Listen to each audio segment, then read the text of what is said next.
घर से दूर रहना आसान नहीं होता, स्पेशली तब जब आप बीमार हो।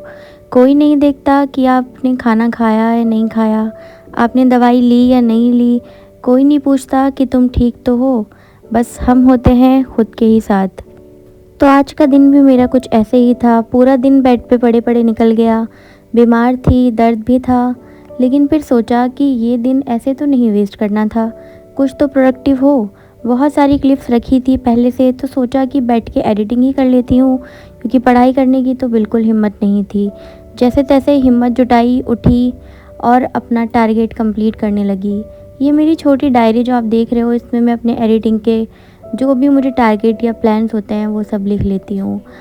मुझे मीठे की बहुत ज़्यादा क्रेविंग हो रही थी, तो अपने लिए कुछ पेस्ट्रीज़ ला के रखी हुई थी, वो खाती रही और साइड बाय साइड एडिटिंग की।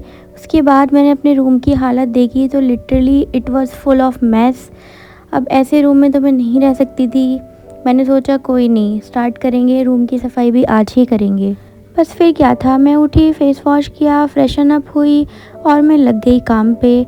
सबसे पहले स्टार्टिंग की मैंने अपने बेड से, क्योंकि बेड बहुत ज़्यादा मैसी हो रखा था।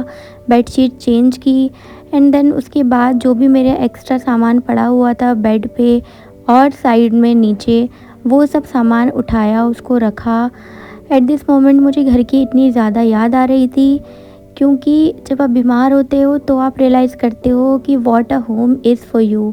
जब आपसे कोई पूछने वाला नहीं होता है, आपको कोई डॉक्टर के लिए जाने वाला नहीं होता है, just you are with yourself. उस टाइम पे आप रियलाइज़ करते हो कि शायद सच में आप इतने बड़े हो गए हो। And guys, if you are living with your family ना, then you are the most blessed person in this world. And ये सब करते करते मैं खुद ये रियलाइज़ कर पा रही हूँ कि घर वालों के साथ रहना इज़ सो अंडररेटेड।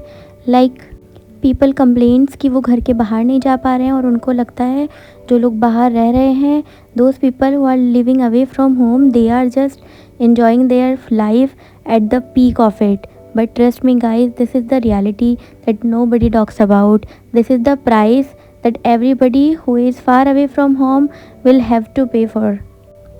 खैर, मैंने अपना रूम साफ़ किया, मॉबिंग की। उसके बाद मुझे रियलाइज़ हुआ था कि मेरी स्टडी टेबल भी बहुत ज़्यादा गंदी हो गई थी, तो मुझे उसकी भी क्लीनिंग करनी थी, क्योंकि पढ़ाई तो यहीं पे बैठ के करनी है, और जितनी आसपास सफाई होगी उतना ज़्यादा मन करेगा पढ़ने का। मेरे साथ तो ऐसा ही होता है। So as you can see, मेरी स्टडी टेबल भी साफ़ थी and room is all done. यहाँ पे देखिए सब कुछ अच्छा हो चुका था। सुबह से मैंने कुछ नहीं खाया था, लिटरली कुछ नहीं, और अभी शाम के 5 बज रहे थे। तो मैंने अपनी एक बनाना लिया एंड देन मैं पढ़ने के लिए बैठ गई। आज मुझे ज्योग्राफ़ी ही पढ़ना था, बट मैं तबीयत ख़राब की वजह से नहीं पढ़ पाई, तो मैंने सोचा कोई नहीं, जितना भी होगा अभी ट्राई करते हैं।